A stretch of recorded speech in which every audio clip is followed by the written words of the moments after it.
All right, so tell me a little bit about Brody Featherston. Like, just if somebody were to,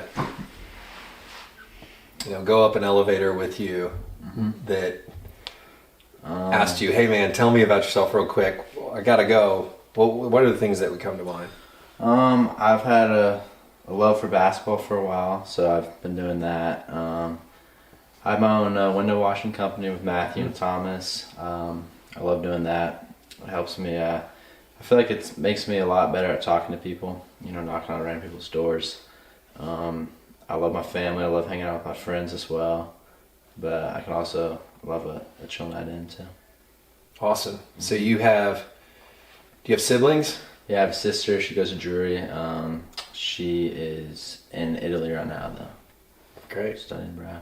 And you live with both parents? I live with both my parents and 2 dogs, yeah. Great. And have you always been in the house that you're in now? Yeah, my mom actually moved into the house I'm in when she was 5. And then I've lived in it my whole life. What was life like as a little Brody? I'm not gonna lie, I wasn't the best kid in school. Went to the principal's office a lot. But I liked, I spent a lot of time in my front yard. I just played with football. I was outside all the time. I never really got addicted to video games, ever. Except Fortnite in middle school, but during quarantine. And so you had some honoriness to you, and where does that come from? I don't know, I love to talk. I didn't really shut up when I was little. I was always running. I had a lot of energy. I never chilled out, but I think it shaped me into a good person. Did that continue, or did you feel like that? No, it stopped. Yeah. Once I got to middle school. Just kind of a grow out of it thing, or was it there was some directional guidance out of that place? No, I kind of just grew out of it. I kind of realized I'm just flocked. It wasn't working.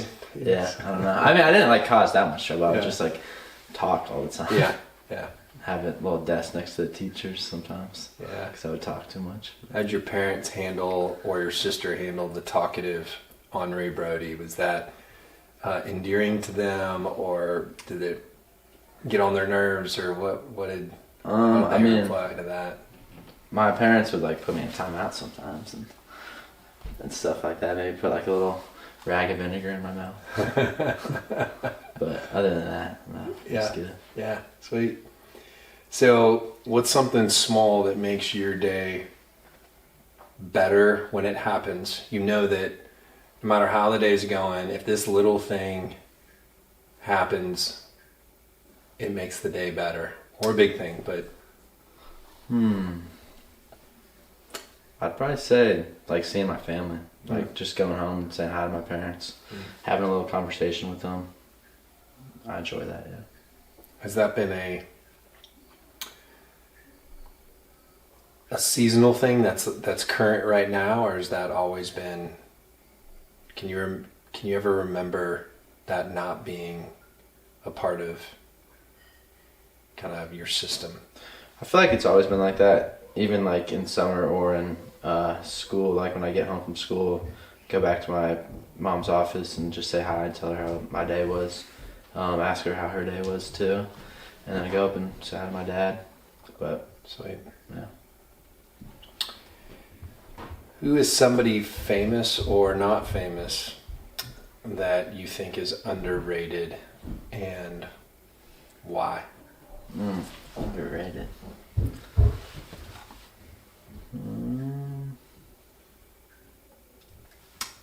Thought about this. Or it could be a buddy, or a teacher, or maybe I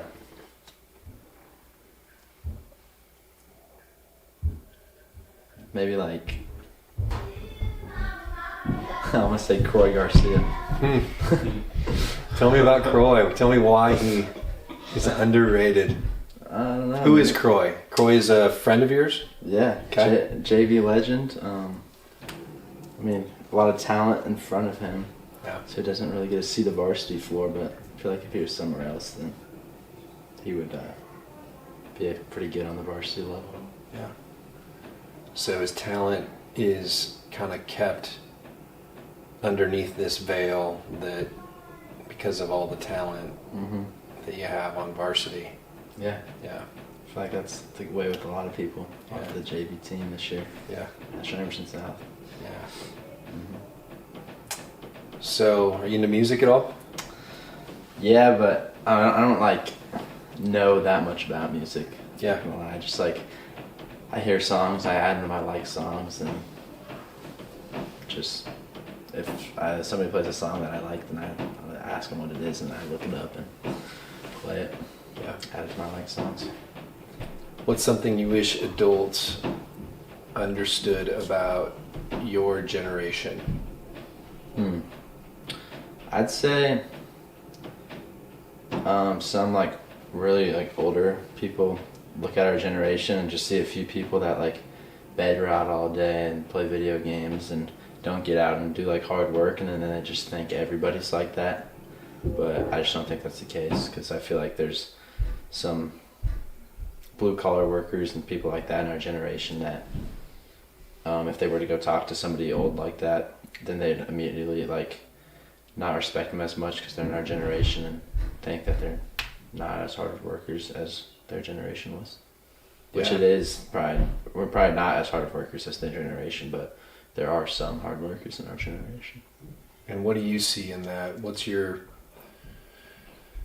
your experience, what was the term used? Bed rotters and just hard workers. Like what percentage would you throw a rough number out?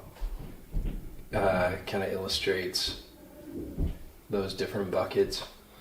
Yeah, I mean, I think it depends what crowd you like hang out with. Yeah.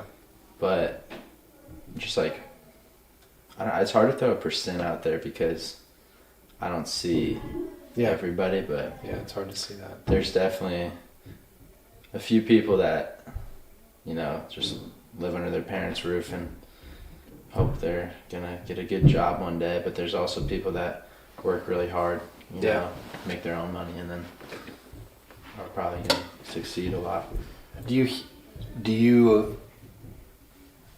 How do you experience that stereotype of older generation kind of branding the younger generation that way?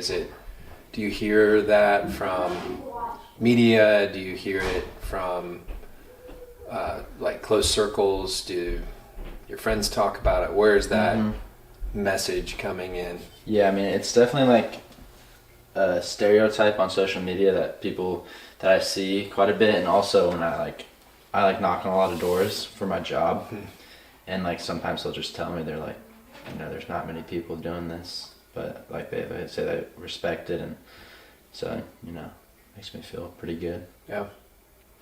Yeah, tell me about your window washing business. Tell me from like the early days, how did that come into creation?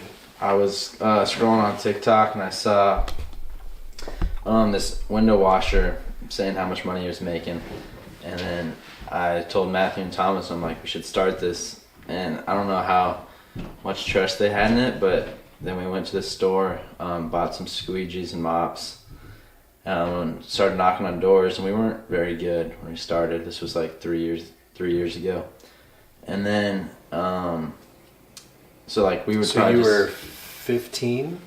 I would have been going into. I did it this summer, last summer, and the summer going in the summer before that. So I would have been like 15, 16. Yeah. Yeah, I wasn't very good when I first started. Like I would just, if they said no, I'd be like, okay. But as the years gone on, I've gotten a little bit better at trying to convince them at the door. I've also got a lot more confidence talking to people. Definitely helped me break out of my shell a little bit. And now we got better supplies. Goes a lot more smooth now.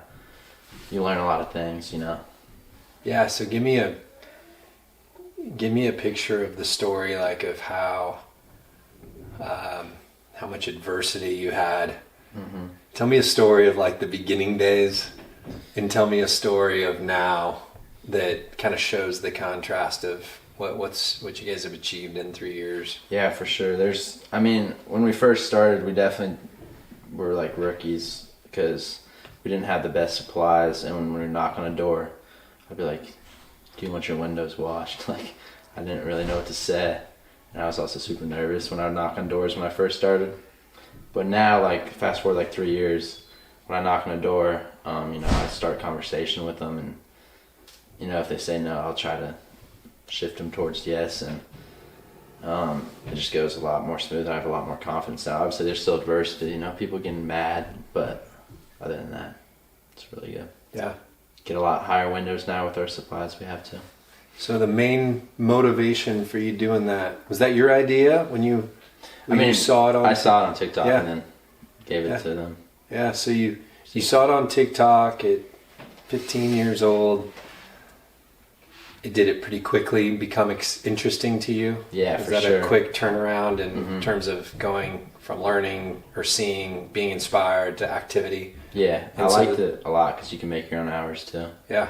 Mm-hmm. But the main thing that got you in that video was it the monetary side? What do you mean by that? Like the money side was the driver? Yeah. And was there a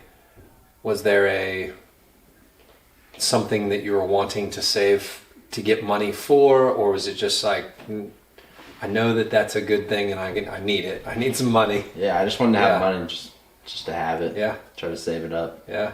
Mm-hmm.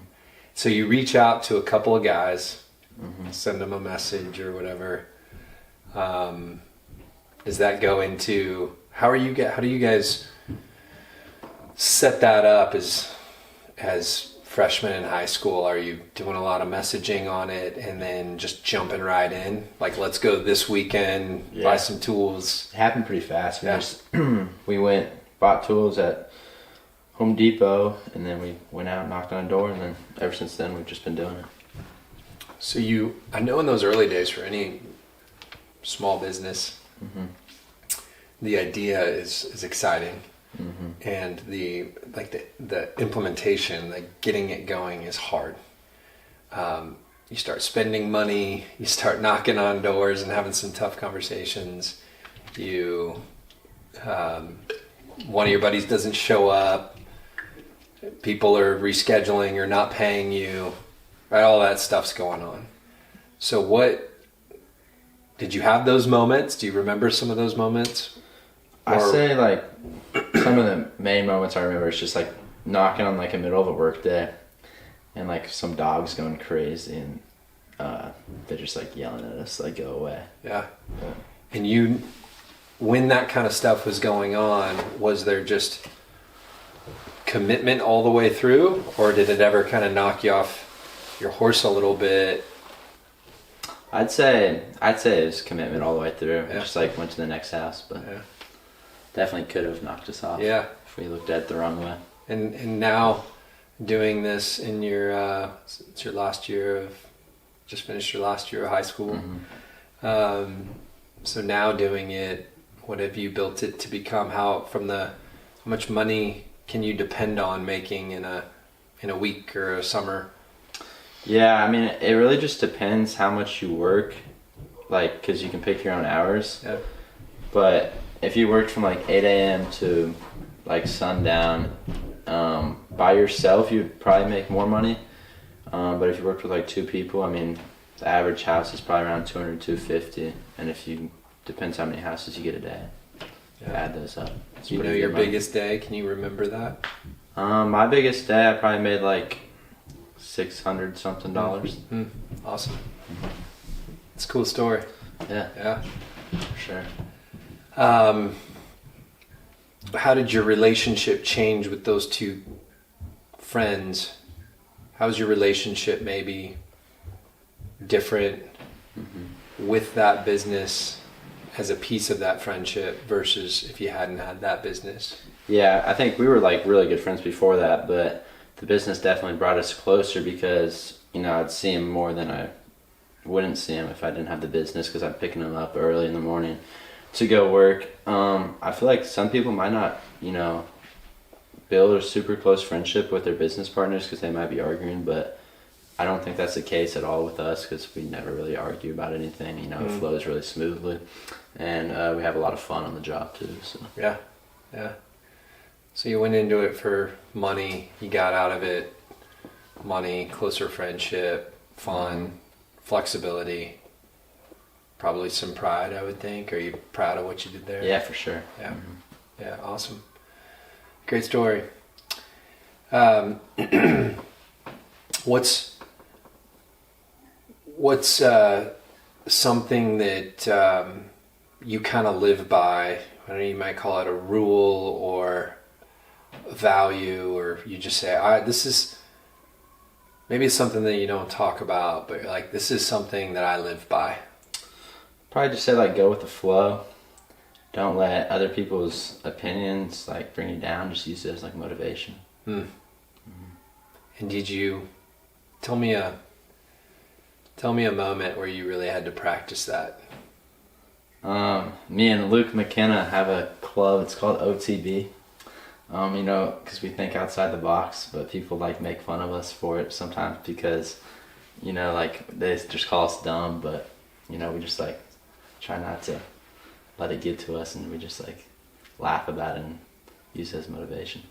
Awesome. So if you do you feel like people are in your circle or outside your circle give you a hard time often for that? Or Yeah, but they're just like joking around. Yeah. But I mean, it doesn't really get to me. I don't really care. Yeah. But they definitely just joke around with it a lot. Do you remember when that rule or that mantra became a part of your life? Like when that was formed in you of like, hey, I'm going to go with the flow here. I'm not going to let this get me down. I'm going to use it for motivation. Do you remember a time in your life where that became more rooted? I feel like it's always kind of been like that, especially in high school. Like I try not to stress about like grades or anything. Like obviously I try to I have like good grades and I keep them up, but some people just stress a lot. So I try not to stress a lot and just go with the flow, and it's worked out pretty good. Yeah. So somebody was listening to this that feels that stress, because I think there's a lot of people that do. It's just like they want to go with the flow, right? Mm-hmm. I mean, I think that everybody loves that idea of not stressing or using it for motivation.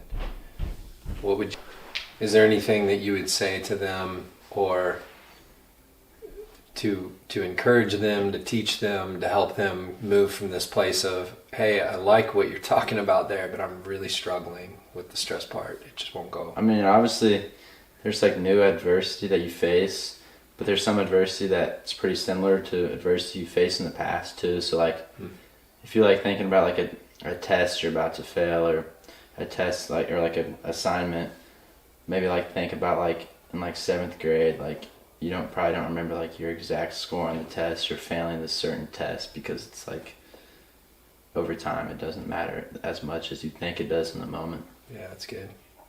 It's awesome.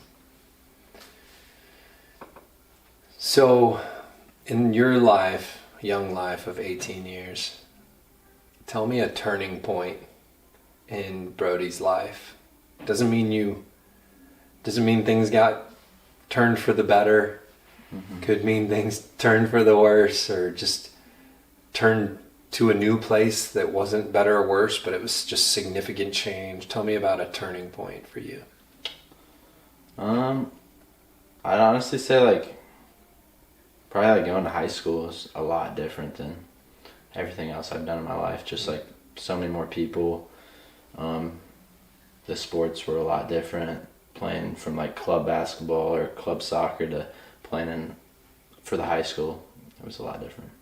Was that a surprise to you when that happened? I wouldn't say it was a huge surprise, because I didn't know exactly what to expect, but I knew it was going to be different. But I think it was for the better. It was a lot of fun. Yeah. So in your mind, would you categorize that? There's a lot of dynamics there, right, with high school compared to grade school, elementary school. What was the most different thing about it for you? You mentioned a few things already, but was it the what would you remember about that? Was it the intensity of sports? Was it just the number of people and relationships and noise of like culture? What was it for you that felt like the most dramatic shift going I'd from say middle school? it's probably the people, like how many more people I met, but also the culture because, like sports games, like how many people would go to those and how many times sports teams had to practice compared to what they used to have to do was definitely probably the most dramatic shift. Was that easy for you? Shifting into all those I would new say it people went pretty smoothly. Yeah. Yeah. Do you see that going hard for some? It definitely could. You definitely have to have like open arms and open mind and not, go sit in a corner right when you get there. Because when you're out when you get there, you have to definitely introduce yourself and put yourself out there and meet new people. So what's something that you're trying to learn, or I would say unlearn, something that you're trying to move away from right now? Like habits? Or like Could be a habit, could be just an environment, it could be, I'd probably say procrastinate a lot. I eventually normally do it, but just like wait around. it's too much. That's too much going with the flow. Yeah, I guess so. Yeah. Yeah, so why that? Why'd you pick that? I've definitely seen me procrastinate a lot recently. Just just like taking a shower. Like I just like sit down for like 10 minutes before and then I take it. Like I say, I'm gonna go at this specific time when I should probably just go do whatever I need to do. Yeah. And is it causing you to feel different about yourself a little bit, or is it causing you're noticing it, right? You're noticing the thing, but what's the why behind the thing that makes you not like the thing, that makes you want to do something about it? I wouldn't say it makes me feel like bad about myself too much. It definitely makes me realize that I should just go do it, but I wouldn't say it makes me feel too bad about myself unless I'm not like that bad at it. But Yeah. if it was really bad, then I would probably get more mad at myself about it. Yeah. So you feel something off there. If you do get that tightened up, is there a gain that that will come from that? Is it just this relationship you want to have with yourself? Yeah. Where it's like, hey, I want to be able to say, I'm gonna do this and I'm gonna do it. What's the? Probably just say it makes me feel better about myself. Like when I get done with the day or get done with whatever I did, I'm like relieved that I just did it. Yeah. Have you had that experience this week where you've felt that procrastination happen or almost happen, but you wiped it out? I'd probably say yes. I'm trying to think of a specific time, because most of the time it's just like a little procrastination, like getting out of bed or something like that. Like today I was laying in bed for a few minutes and then Jace texted me that he had to come pick something up, so then I got out of bed and I was like, oh, good thing I got out of bed. But just little things like that. What's a question you wish more people would ask? Either maybe ask you, what's something that you need pursuit in from others? I wouldn't say I need this, but I feel like more people should ask people like how they're doing, like on a real note, not just like how's your day going. I'd probably say that. Yeah. How does that look? I agree with you. I think that we can all kind of get in that bot mode of, this is what I say right now, but I don't even really care what the person has to say. I'm just saying it because it's kind of like a lot of people just do it for small talk. Yeah. but could definitely be used more. Ask people how they're doing and listening and giving them advice. What about the other side of that? Does it need to be answered differently? I feel like a lot of people like don't want to actually talk about it. But I feel like if you just answer it how you want to answer it. Yeah. Is there a different question that creates better opportunity than how's it going? Like, do you feel like that can just feel so trite and so mechanical to like our world? We probably say it 20 times a day. Is there another way to ask that creates a different dynamic in your culture where you're like, man, when I say this actually triggers us to like have some real connection? I feel like it also has to go both ways. Like the person that's asking like actually wants to know. Yeah.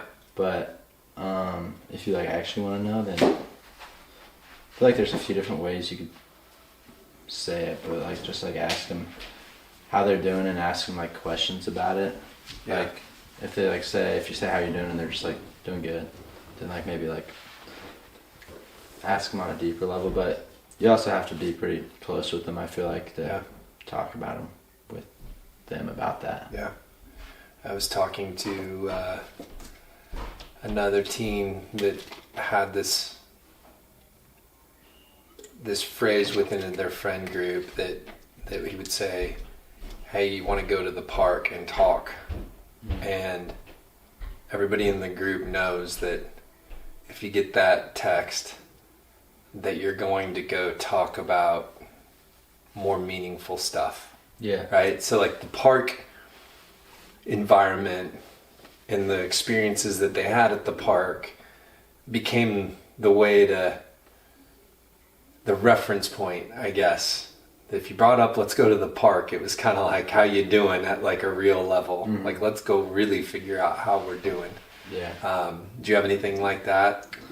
I wouldn't say I have a phrase like that, but just like maybe like texting one of my friends on a realer note, asking them how they're doing. Yeah. It's a little different than just like saying what's up to them. Yeah. So what's something that you've been carrying for a while that feels heavy or stressful? I can tell you're definitely a master of not letting things at least thinking through this process of how do I not let things get too stressful. But I'm sure that stress still gets through that sometimes. Yeah, well, obviously everybody's going to get stressed. Yeah. Like I get stressed too. But I wouldn't say there's anything too big that I get stressed out about. Just like random stuff probably. Yeah. But I try to like not let it bother me as too much. Yeah. But obviously it's still gonna bother me. Yeah. Yeah. The if someone could really understand one part of your story that maybe is misunderstood right now about the perception of Brody or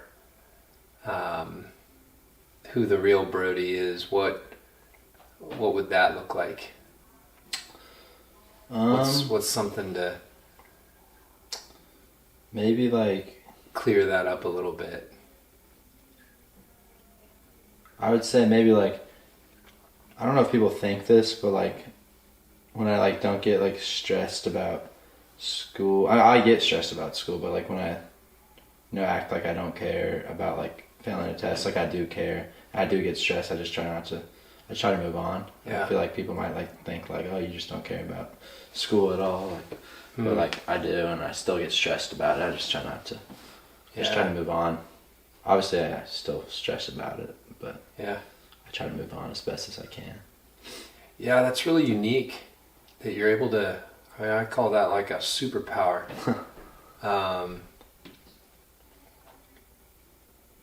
I don't know anybody that doesn't experience stress at a high level that doesn't have a tough time with it at some level. So I know that it's good. I like hearing you say, like, I think that's really, I think that I could be sitting here and think, well, maybe Brody just doesn't, that stress doesn't hit him the same way, or the care doesn't hit him the same way. But for you, you're saying, no, man, like I care. Like I think I'm experiencing what other people are experiencing too. I just have a way that works for Brody to get this weight off my shoulders. Has anybody, you've done a good job of doing that for yourself. Who helps you do that as well in your life? Who's been either a relationship or maybe something that you on social media, or what helps with, like, what has camaraderie with you in that place, or a voice to you in that place?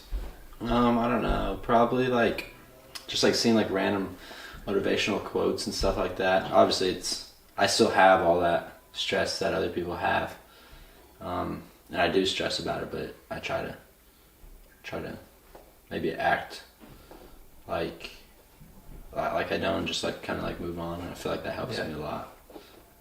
At the beginning of our conversation, when you were doing your elevator talk, the very first thing you said, do you remember what you said you would tell somebody about Brody? The very first thing you said was about basketball and your passion for basketball. Yeah. So, in that journey, when you have something that you care about that deeply, that's like, that would be the first thing that I would want to talk to about, myself with somebody. Yeah. And maybe it wasn't maybe it's not the first thing, because you mentioned a lot of important things. You mentioned your family. You mentioned your small business. So those are all things that Brody cares deeply about. I mean, you knew right when I asked that question what you would talk about. So when you think about those things that you care extra about, what's one area that you feel you experienced a stress story that you can tell? Probably like basketball, just like going in a slump. Definitely stress a lot about that. Like if I go in a slump, I get pretty mad at myself. I've tried to, like find ways to not get mad at myself, but yeah, it's kind of hard. Yeah. So a slump for you, what does that look like? Tell us about your basketball. What are you good at, and what is a slump? Like shooting. If I miss a lot of shots in a game, I try. Like my junior year, I went in a big slump, like halfway through the season, and I just it drained all my confidence. Like I just wanted to see the first shot go in, and hopefully see a few more after that. But I don't know, just shots not going in. Yeah. So junior year, do you remember a game that felt slumpish? Or yeah. Tell me who were you playing? Belton. It's my first that was my first really bad shooting game. Okay. So you shoot, how many shots do you usually shoot in a game, in an average game? Anywhere from if it depends how many shots I can get, but yeah, I'll shoot up to 10 to 12. I also shoot 2 some games, 1 some game. And so you go in, you miss a lot of shots in that game. Mm-hmm. You felt the heaviness of that right away. Did you feel it in the moment? Yeah. As it was happening? Mm-hmm. And you felt stress in that game. Did that stress go to the locker room? Yeah. And did it go home with you? Yeah. And did it carry on into practice the next day? Yeah. All right. So I know that I'm asking you about this because you got a superpower, right? Like you've got something that people need to know. So, because I know there's a lot of people that would be sitting here going, okay, man, like, I care, you care. I hear your story. I've had a story like that. But people have carried that with them for a year or a lifetime, right? And Brody has a way of moving through that in a really healthy way, in a faster way. And so that's like this, it's just a resource, right? It's just something that, like, it's like when you were doing the YouTube video, or when you watched that YouTube video, you watched somebody that was doing something well, and that you're like, okay, I want to do that. I learn a little bit from that video, and then I go start doing what he recommended or she recommended, right? So when you go back to Belton and you go back to that junior year and you're moving through it, obviously things are happening that you don't control too that are really helpful, like time, right? Time's passing. So time's always good. It's just like time can heal and de-stress. You also have this voice in your head that's saying, can't remember the exact words, but there was like, use this as an opportunity to get better. What did that, and then you have a voice that's like, it's all right, maybe I'll reflect back on something and go, hey, I was in a slump back here in 7th grade and I'm okay right now. Like, life is okay. Life is good. Yeah.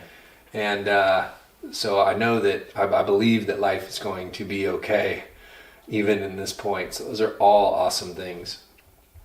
As I'm talking through that, did it trigger anything else that you're like, and I remember this, like, I remember I did this and this was helpful, or somebody else was helpful to me? Tell me about that. I realized that I did not really use my advice that I just said I used at all in that scenario. But so you wish you would have had some of that back then? Probably. Yeah. But yeah, I don't really. So tell me about that then. Tell me about that version of you that didn't have those things. What were you doing that wasn't working?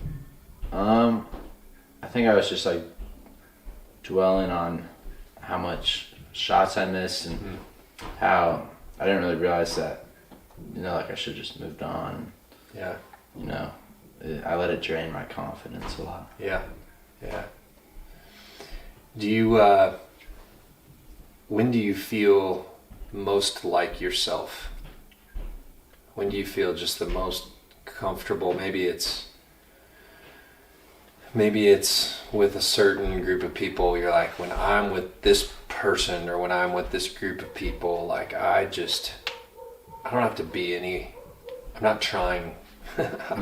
I am just existing in a very comfortable, fully Brody way. I'd probably say with like my friends, like my close friends. I have a lot of close friends, and also my family too. Yeah. Is there a place that you can think of, like a dynamic with your family, where do you always feel that? Or is it like, is there something when we go on vacation, or when it's late at night, or when is there a certain experience that gets even more real? I'd probably say just like in a comfortable scenario, like comfortable setting, either with like my friends or family. Yeah. Where I can just like do whatever.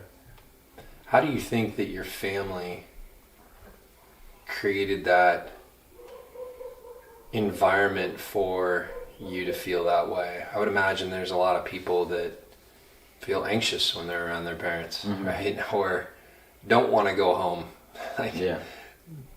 I don't want to go home for the holidays, because that creates just the opposite of what Brody's talking about. What did your parents do that might not even seem significant to you because you just grew up that way, but as you as you're growing up, you look back and you're like, this is what I want to do with my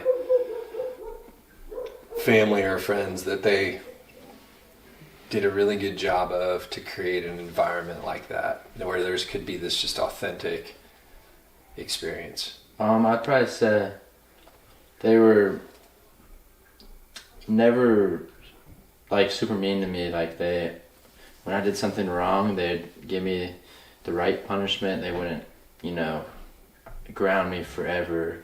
And then I would be like scared to tell them in the future if something went wrong.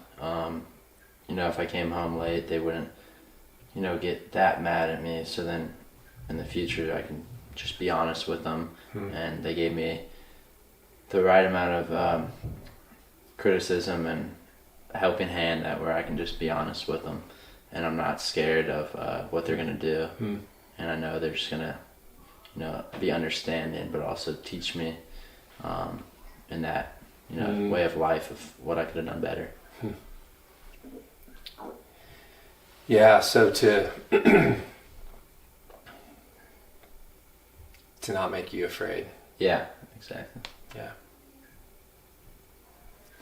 And then you said the word teach. There's more teaching than punishing. Yeah. Growing in you recently. What's a new growth for you look like? Probably I've been trying to pick up new hobbies. Basketball's over, I've been trying to find new ways of getting cardio in and just trying to find new hobbies. Yeah. Is that something that you saw coming with basketball? So you're not playing basketball anymore? I don't play basketball on an actual team, but I still play. I'll play intramural and stuff like that. So you play for fun. You might play some intramurals, but playing on a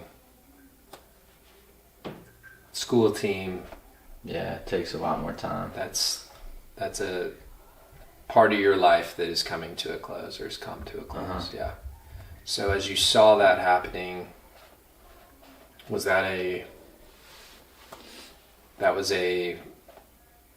it pretty automatic? Okay, I see this important thing going away. I'm going to fill it with some new hobbies, or did that take some time?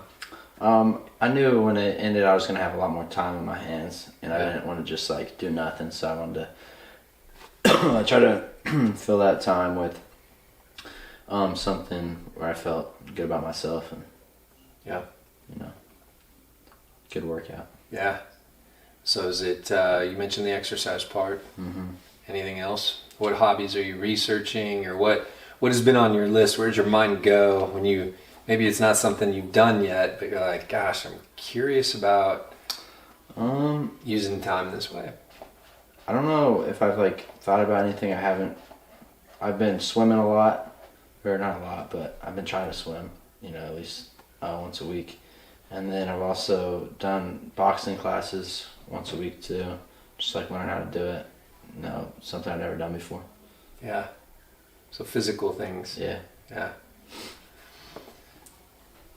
If fear wasn't a factor, which doesn't sound like it is a big factor in your life, but if it just wasn't a thing, what's something that you'd really like to try?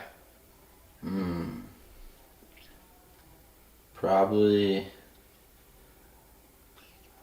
living somewhere else, when I'm older, or making a big purchase, an investment or something.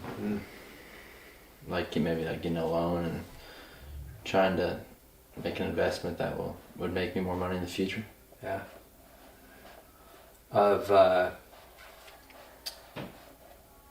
Would you say Brody lives more in the present, the future, or the past? I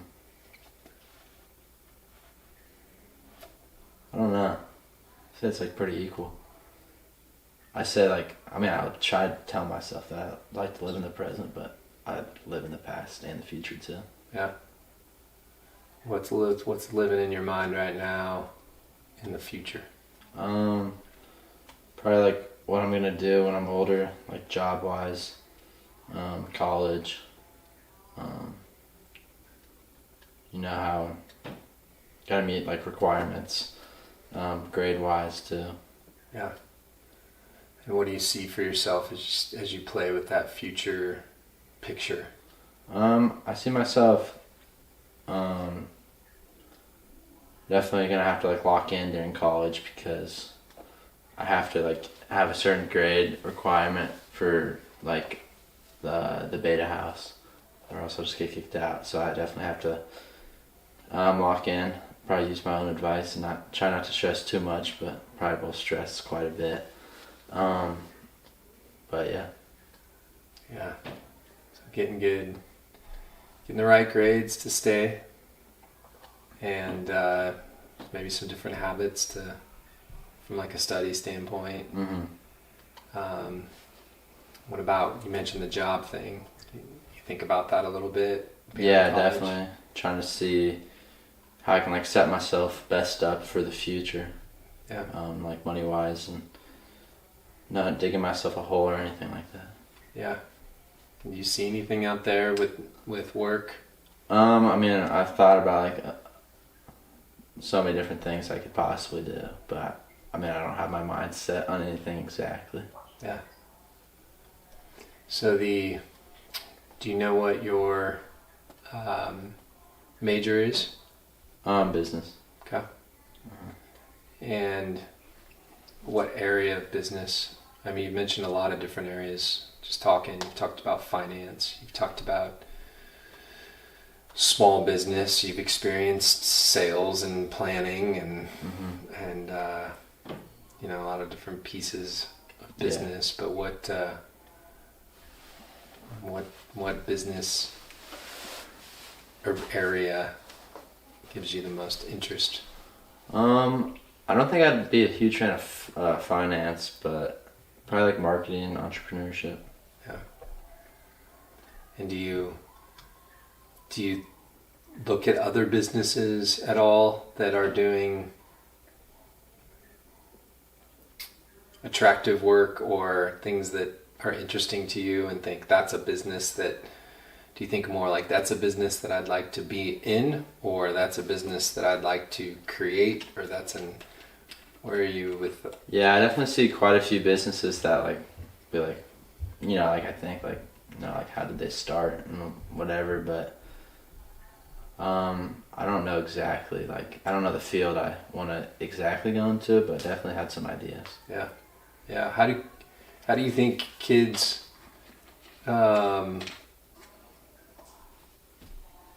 do you feel like kids are set up well with kind of vision formation for the future when it comes to their high school years?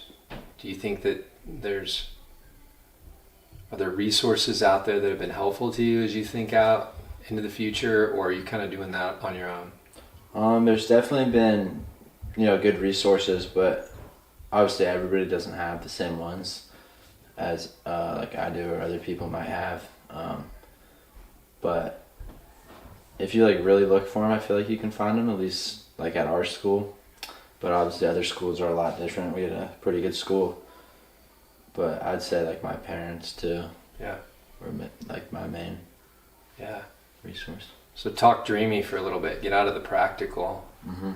Just what's like this really fun, exciting thought that doesn't have anything practical wrapped up with it, with like, well, that's hard because it means I have to move here, or that's hard because it would cost me this much money, or when you just are dreaming a little bit, what's that look like? Probably like owning my own business that's like everybody knows what it is, like a chain, and then I'm at like the top of it, just making money. Yeah. So very financially driven, mostly, or would you say also just I heard some identity stuff in there too, like everybody knows what it is. You know, there's this level of achievement maybe from people seeing you as a leader? Yeah, I feel like it. Like people seeing me as a leader, and also just like saying like, because I've always wanted to like own a business or, you know, be successful later in life, and just like accomplishing that would be pretty cool. Yeah. When you're making more money, how does money get used by Brody? Food. Try to save it too, but I definitely spend it on food. Yeah. A lot. Yeah. But yeah. So when you look out and there's more money beyond the food, where does that money go? I invest money too into the stock market, but I also want to save up, you know, maybe eventually get a bigger investment or something like that. And when you're saving, what are you using as your savings vehicle? I mean, I have investment like tool. I have like some of my like savings that I'm not going to touch in like the stock market, but also I just have like cash too. Yeah, but how do you invest that? Do you use an app? Oh yeah, I have a Robinhood. I have Robinhood, but I don't really use it. I also have a Charles Schwab. Yeah. Did you set that up, or did your parents set it up? My dad helped me set it up. Yeah. How long have you been doing that? Well, I got it when I first turned 18, so February. Yeah. And do you feel like you've learned a lot through that? Or are you just in the infancy stage of that? Like, I got some money here, I know it's going up or going down, and I want to add more money to it. Is it basic, or is it basic plus I'm learning a lot there? And I mean, I've definitely learned a little bit, but I'm not like an expert or anything. Yeah. Like, just doing it. Yeah. And were you always interested in investments prior to that, or is that a new thing now that you have it set up? I've always like known that it's like the right thing to do because it's making money over time. You're not touching it. If you're gonna have savings, might as well have it be going up. So Yeah. Do you have goals for yourself this summer with savings? I wouldn't say I have goals. I would just say, you know, make more money because you know I'm gonna need it to have some money saved up going into college because I'm probably gonna spend a lot of it. What would a goal look like for you if you were to take all these things that you value, whether it's, what bucket would it be in? You've talked about hobbies. That's kind of on your radar right now. You've talked about money and in savings. You've talked about just where you want your mind. Mm-hmm. Getting ready for college and some study, new study. And what do you see? You've reflected and been really honest about the stress part. You're like, hey, here's some things that I'm doing now. Mm-hmm. Here's some things that I wish I was doing in the past. Here is some stress coming. Mm-hmm. I know I'm going to have it. When that hits you, when your first grade card comes out, mm-hmm. and it's on the line of where you need to be to qualify for your beta performance, mm-hmm. and that stress hits, and it's like, oh wow, this semester I have to perform at such and such level. That feels out of reach. That feels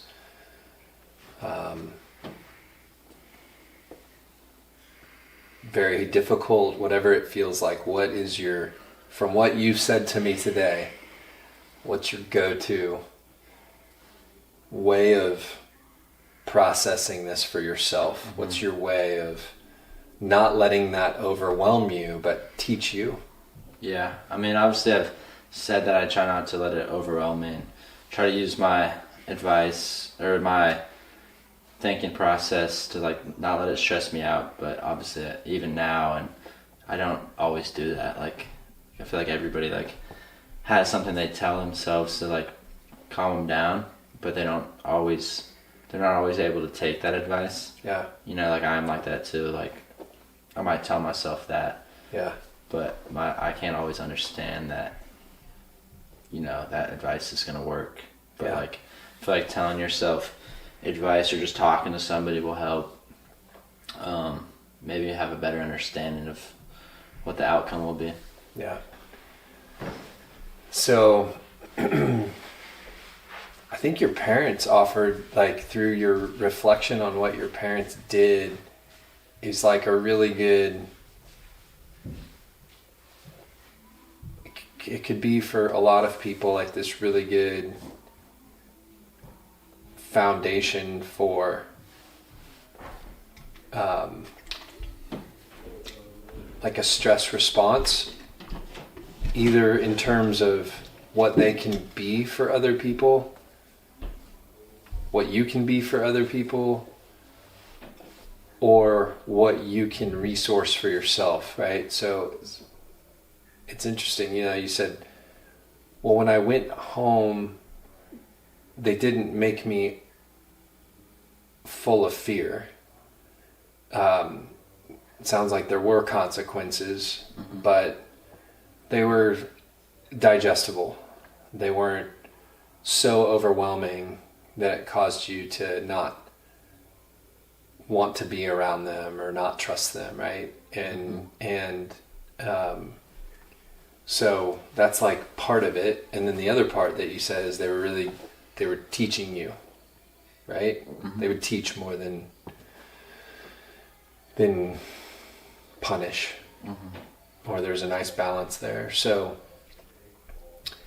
I'm just wondering, if you get into that space of stress, if that's what you look for, right? You look for a place, because there will be places all around you that are going to be fear-based. Mm-hmm. There's probably going to be somebody in your fraternity that is fear-based. Mm-hmm. Like, Featherston, you better figure this out or you're out of here, right? Or whatever.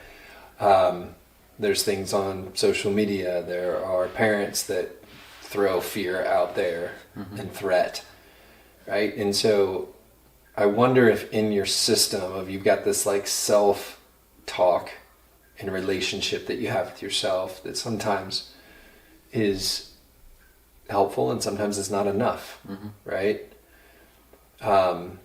You can try and teach yourself with one side of your head and not be too much of a threat to yourself, but that doesn't always work out when you're emotional. Sometimes it's just too tiring. Mm-hmm. So where do you reach out to find that right resource, which might be teaching? Like who's somebody that can just not throw threat at me, but that can just offer me some teaching or equipping in my life? And it sounds like number one might be your parents, right? Just like, hey, I'm gonna call them with this. Hey, I got this thing going on. Here's where I'm at. This feels heavy. Just wanted to be home and tell you about it, because you know that that's a really cool little ecosystem of things that come back and make you feel comfortable, make you feel like yourself, right? Give you maybe something that's helpful. Does that sound like that could just be this place of kind of a lever you pull when things get out of whack? Yeah, I mean, I feel like it's definitely good to talk to people. Some people are like really bad at, just like talking to people about stuff, but you also have to have like the right people to talk to as well. Yeah. Some people might not have that. But it definitely, like everybody has like advice they think in their head and try to use, but it doesn't always work. I mean, it's not always enough to actually do it. So talking to somebody can also be really good. So who's your A team? Name them right now. Like to talk to? Yeah, if you get into a pickle and you're like, my system can't do it, I'm exhausted, I've been up all night studying, my performance was down, I'm in a slump, I'm starting to go super internal, worry, not be myself. Who's your A team? My parents, Luke Black, Matthew, Callan, Jackson, Thomas. Yeah. And those people that you mentioned, general ballpark of ages. What's parents, right? Mm-hmm. They're 20, 30 years older, right? Yeah. So, but the other individuals, are those older people? Are they Just people my age. People your age. And are you telling me that those guys at this age would be able to help you get some weight off your shoulders through? Mm-hmm. It's awesome. Yeah, definitely. Yeah. I wonder if kids often underestimate their own circle in terms of where I go for getting the weight off. Mm-hmm. You know, if they think, if they just underestimate what amount of teaching can I get from somebody else, or what amount of comfort I can get from this group. That was a lot of people you named. I mean, yeah. You mentioned 6 guys right there that, you know, you're on speed dial with. It's like, this is easy, man. I'm going to get something here. For sure. Yeah. Great. So that might be a tool for you, because stress is coming, right? Yeah. You know it, you see it, you're already calling the shots. Mm-hmm. You're like, it's here. What do you mentioned at the beginning the things that explain Brody, right? And 2 of them is the window washing business. Is that over?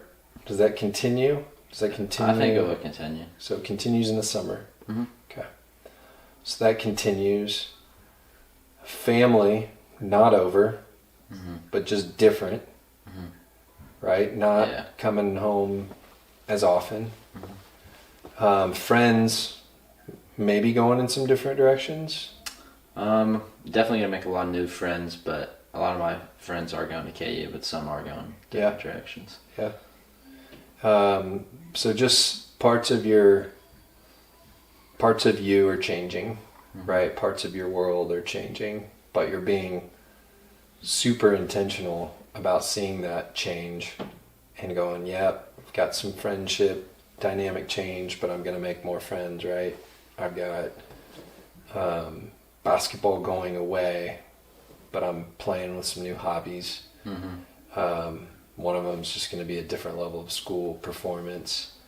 I've got family at a different reach.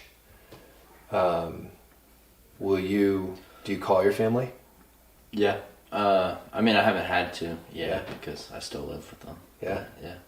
So you'll stay in close contact, you feel like? Yeah. Yeah.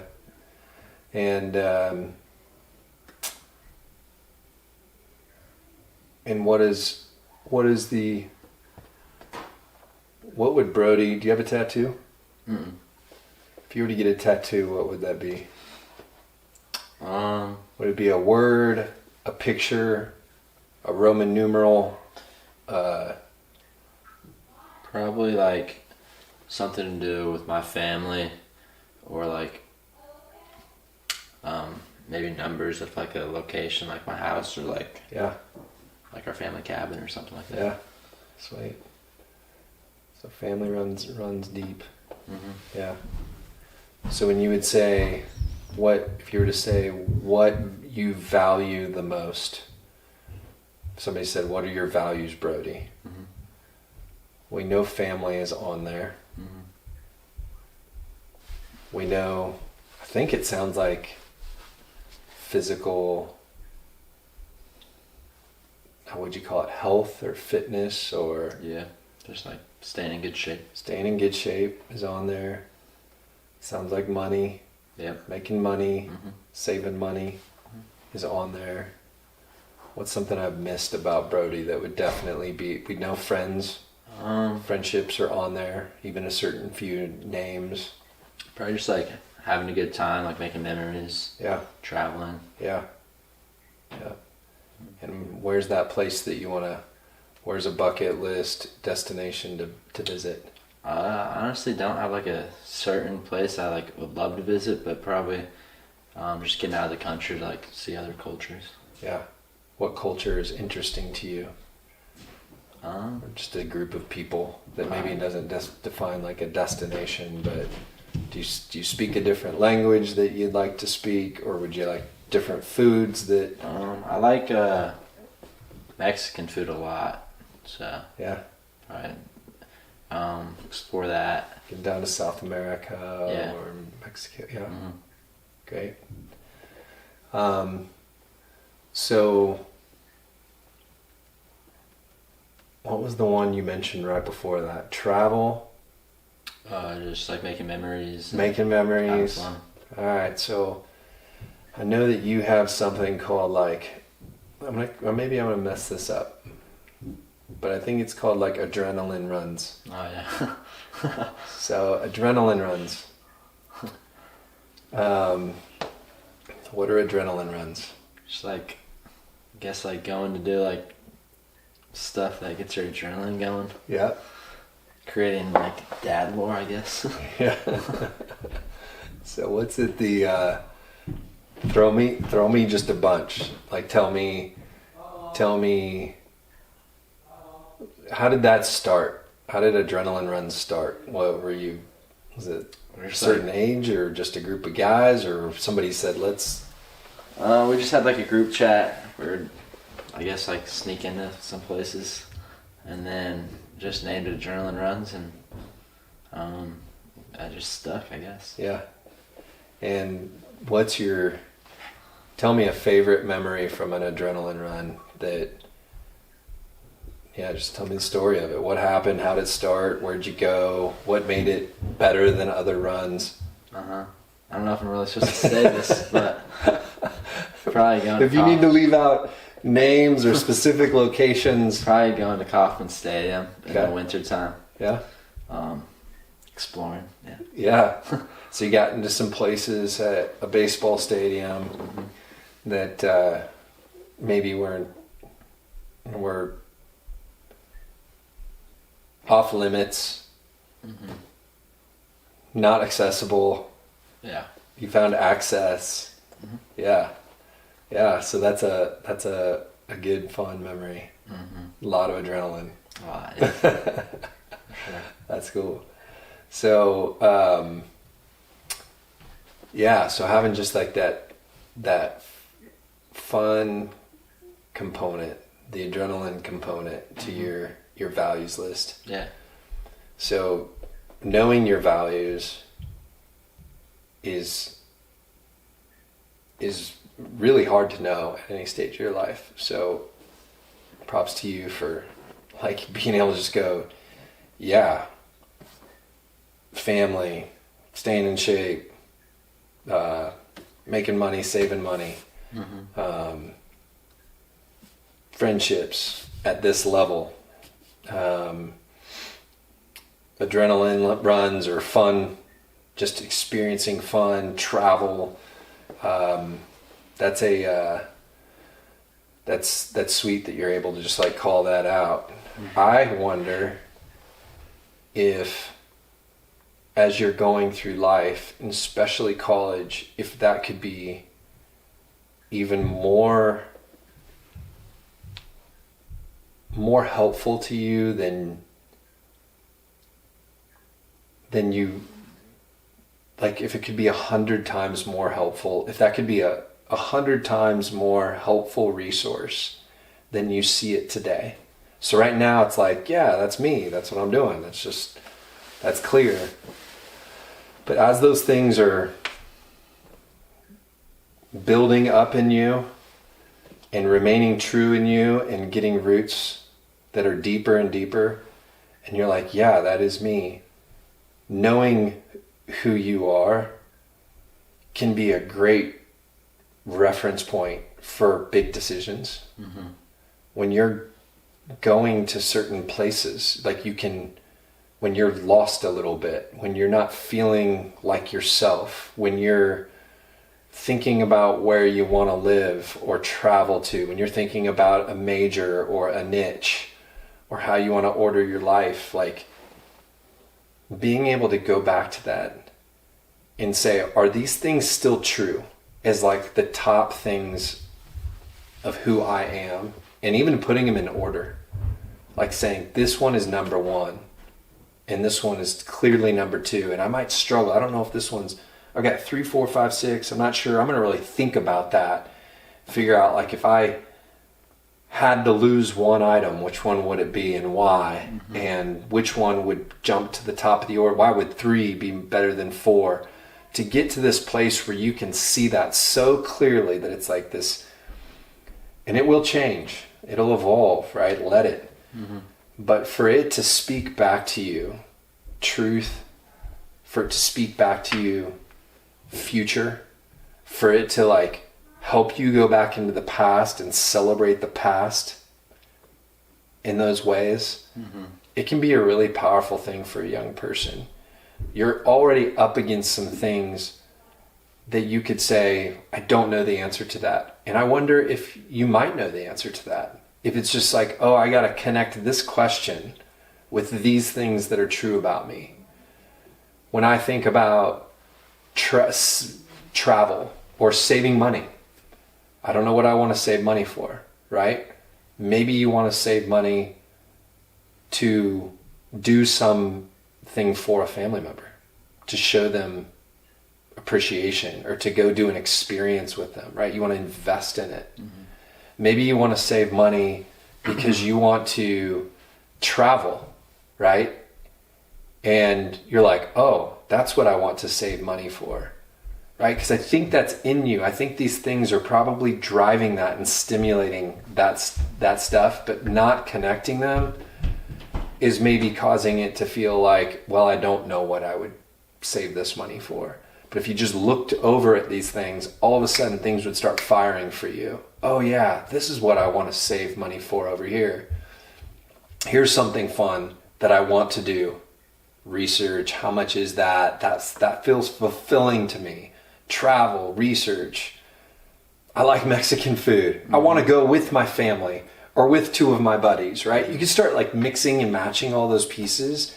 And what that does is it like starts fueling vision. Not because you need it. It might not be something that excites you. You might not, but at some point in life, I think you will want it and need it. I want some vision here. I want to find direction here. And so well done to you and to others in your life, mm-hmm. for making that so clear.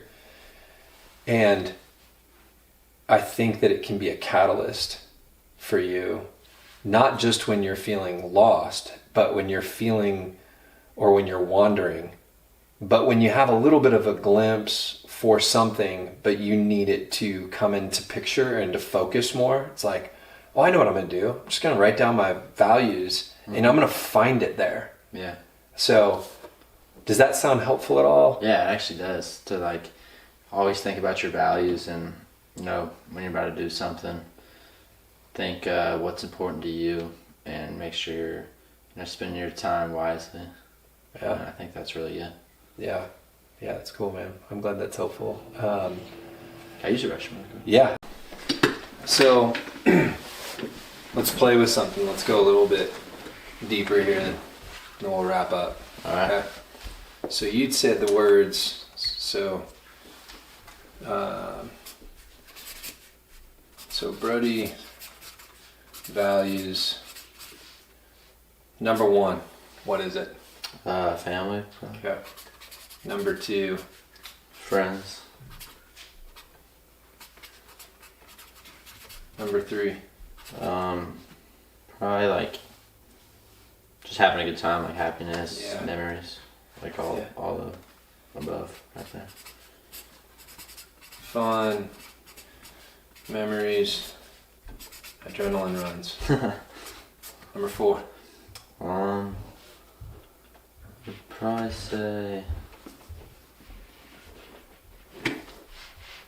say money probably comes after that. Yeah. Number 5. Family, friends. Was it the staying in shape? Probably staying, just like good health. Yeah. Oh. Like staying active. So, a great thing, you'll remember these things, right? You already, you said them with ease. You knew them. Maybe you didn't know order, didn't think of it that way. Mm-hmm. It probably changes. Sometimes friends might feel more important than mine, right? It's this isn't like a rigid thing. It's just kind of like a glimpse, and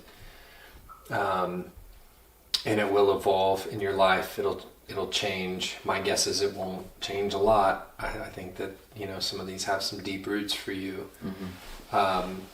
But as you're going through decisions and vision, and thinking about vision to help you recognize direction and where you want to go, there's always this, it's helpful to know the why behind it. Sometimes the why is just like, I just feel it in my gut and it's strong, right? It doesn't even tie to this, and that's very powerful and true and good and all that. Sometimes people like to feel a little bit more of this tangible thing behind it, of why, and there's something, what's going on in the ingredients of my life to make me want this thing that this is going to take a big part of me, a lot of effort, a lot of time, a lot of money maybe. So another thing that you can do is you can come out to the side of these values, and you can start to assign a very limited amount of words to them. They could be, you could have pages, which is great too, but if you're just starting with like this efficient process of getting more clarity, letting this come out into letting the pixels kind of take shape, so that it has even maybe more purpose to it, or more clarity to it, is you could just add like 3 words that just kind of define what these words mean to you. Because family to you might be a completely different word than what family means to somebody else. Right? Like maybe I think of the word family, and to me it's like, gosh, if I'm with my home team and we are all just enjoying each other unplugged, like that is really rich to me. Or if I'm seeing one of my family members achieve something that's important and meaningful to them, that's family to me. I could have all these like different dimensions of that, but there's something, you even touched it on at the beginning, like when I have these are the people that I'm thinking of when I think of family. Because family could be 100 people, right? To some, and might be to you, but when you really go, no, that word represents these names at the highest level. And this place that we're in, the way that when we get to do this thing, you talked about at the beginning, when we are, what'd you say, when you're with them, you talked a little bit about where it's just super, like you're just fully you, and well, I can't remember what you said, remind me. About like my family? Yeah, like when you feel the most just like connected. Like a comfortable space, like just when we're having fun. Yeah. Not in a rush, not somewhere where I can just be myself. Yeah. Comfortable. And who's that with? Is that with mom and dad? Is that with mom, dad's sister? Is that with grandma? Yeah, mom, dad, sister, friends too. But, yeah. So like just knowing like... And like my cousins and like my aunts. Sweet. Yeah, and uncles. So that might even, as you just kind of write down some of those things that just flow, and you're like, oh yeah, this. And when we are in a comfortable place, and when we are just not rushed, you can create that. You can invite people into that. hey mom, do you think that, for this time next summer we could get together with so and so, and you can start, adulting, in a way. You can create experiences. You can say, hey, I have this vision for where we could all go and travel to. I think it'd be really cool if we got you and you and you and we went, and here's the fun thing that I have planned, and right, you can just start creating. Yeah. So if you go through this and maybe assign some, just like who pops into your mind right now, it's also really cool because it helps you not let go of it. When you're going through a transition of life, right? Life can just like take you away so quickly. This new group of people, this new city, this new school system, these new requirements, this, right? It's just all of a sudden, this like starts to just like fall off the table, right? And you can feel it.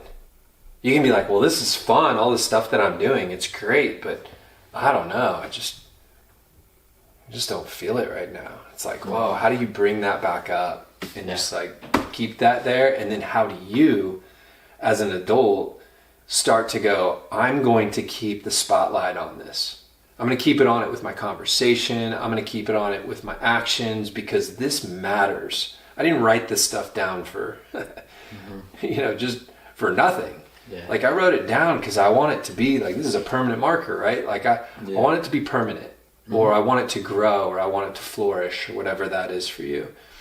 So taking that into a place of change can really help you not lose important things to you that take intentionality, that take reps, right? It takes practice. How do we do this now when it doesn't just come to us? Because right now it just comes to you. You go home every day, right? And it's there. And your friends are a block away or 2 blocks away. And there's time for it and it's there. But it's like that, what you did when you went window washing. Like you had to go out. You had to invest some money.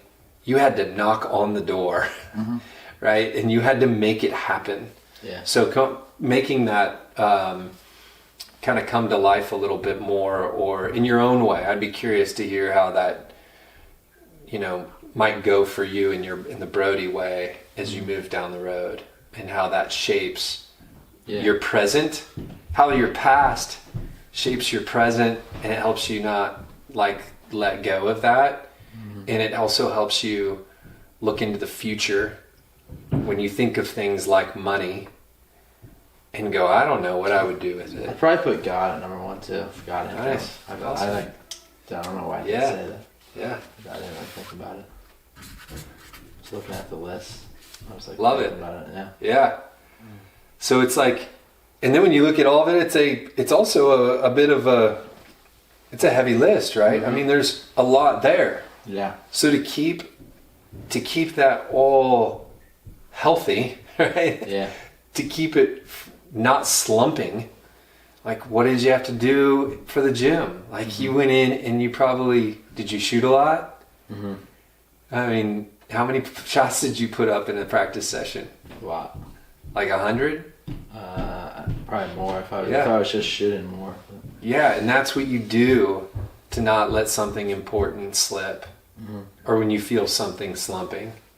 So these are your shots, right, that you want to keep taking. And what's a takeaway for you that what's something meaningful, what's something that matters in this time? Like what I learned from this? Or just, or not even, it could be a learning, or it could just be like, hey, I'm feeling a certain way that I like, or I'm wondering about something in a different way. Yeah. Right? I'd say just to I realized that I should take my advice more probably, because the advice that I said to you, I didn't have it locked in, because nobody's really asked me what I do really how you've asked me, so it made me say my advice so now I can think about oh, now I should take this advice that I said, how I said, if you were here right now, you won't really remember that like in 7th grade, like when like you said, like I was shooting, and now like I don't remember that. Like I didn't, like I like thought about it because you asked me, but I never really thought about it like that. You didn't use it. Yeah, I didn't use it like that. Yeah. But now I like can use my own advice, I guess, more, and also the values. I've never wrote them down like that, and like thought like, you know, like how do I keep them? Yeah. I never thought how do I keep them. I just thought like what are my values, not how do I keep them for a long time. Yeah. Yeah. But the advice thing, yeah, that was really good because now I can take my advice more. Yeah, that's. I feel like when you have people like your parents, they just give you space to hear yourself. That the teaching comes from that, and sounds like they're probably they get that, and they give you space for that, just for you to be comfortable, and to share, and that in itself is maybe sometimes the best medicine that there is, that you just get to hear yourself. So maybe that's even something that you take away from this. It's like, I don't need, if I go into that place, it's not that I necessarily need this person to give me this answer. I just need a place where I can talk, and I know they're going to be curious about me in a way that's going to make me get more in tune, so that I can make all this noise turn into music in my head. Yeah. Right? And I can start just playing the song again and move into the song. So it sounds like you've got a lot of that, like people around you that it can allow you, they can be curious about you, and that your soul will make music out of that time, and be able to grab something and do something with it, because you're certainly a guy that's like, you're not complacent, right? You're thinking of these things, you're taking things, and you're moving with action, right? Whether it's a door knock or putting up the shots or going and replacing your basketball with hobbies, like you're not a complacent guy. Sometimes you just need to hear yourself, and it's such a noisy world, and you're going into more noise and more opportunity, more risk, more opinions, more polarization or whatever, and it's like I just gotta know, I just gotta hear me, and I'll be good.